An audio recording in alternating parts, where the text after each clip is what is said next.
Hello, Tony Attwood here with Michelle Garnett. Now, it is time for Ask Tony and Michelle. We have a question. I'm going to read the question and we're going to take it in turns in replying. Now, this question has come in that says, is there a tangible benefit in having an official or formal diagnosis of ADHD in adulthood, as opposed to just knowing intuitively?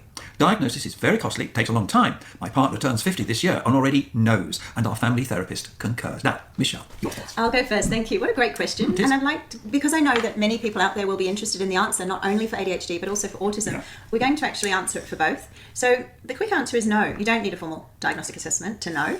But there's a few points to go through under that no. The first is that some people, I was one of these people, by the way, I relate to this, cannot decide if they are or they aren't. And they're in such a non-decisive state and in such a confusion that they seek a formal diagnostic assessment to determine a definite answer. And then the question is closed and it doesn't have to be a point of wondering anymore. Yes, it's to put their mind at rest. Yeah, and you just know. Okay, it's been, for me, it was external validation. Oh, wow, I did get it right. I kind of suspected it for a long time and now I know. And it was, for me, that was a gratifying and wonderful moment, life-changing.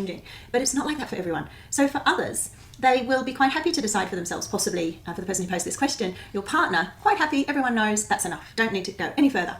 However, another consideration is that some people wish to pursue medication as a possible way of managing ADHD. So I don't know your partner who put this in, but if you've got to 50, often you found ways around. That was certainly for me. I was 54 at the time of the diagnosis of ADHD, so I was able to have found ways around the ADHD challenges, and that can be enough. But if medication is appealing as an option, that's definitely a reason to go ahead with a diagnostic assessment. But I would do that with a psychiatrist, because they're the ones that can help with the medication question. Also, just answering the same type of consideration for autism.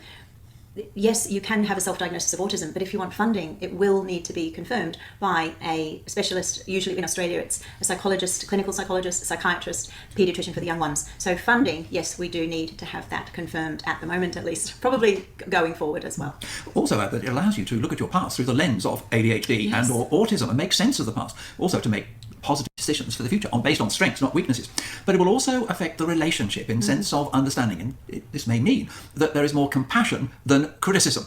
And so there is a recognition that this is not something that they just won't do and they're being belligerent. It's basically, it is a genuine difficulty and they need support rather than, as I say, criticism. So it can be very helpful in a relationship to know ADHD or autism is there. It can. And that is whether, so for example, if both partners accept the self-diagnosis, great, then we're working on that page. We're both together, we're agreeing, yeah, autistic, ADHD, both, whichever it is, and we can go from there. And the way that's helpful is then we can adjust expectations and provide the levels of support that are needed, both partners involved with that. So you don't need a formal recognition for that unless one partner does. And then, of course, it can be worth pursuing that to get on the same page. Yeah, and both can access the various resources that are on the internet, in books and so on, and have the, aha, that's what is happening there. Yeah. True, yes, so very helpful to, and to feel not alone. Oh, other couples have gone through this, that's helpful. Now, there's another thing to mention here on diagnosis, and that is that as part of the neurodiversity affirming movement, there's a change, there's a shift that's occurred where there's a much more acceptance now from clinicians, therapists, to a self-diagnosis. So if someone comes in self-identified, I know I'm autistic, I know I'm ADHD, that without going any further to actually formalise that,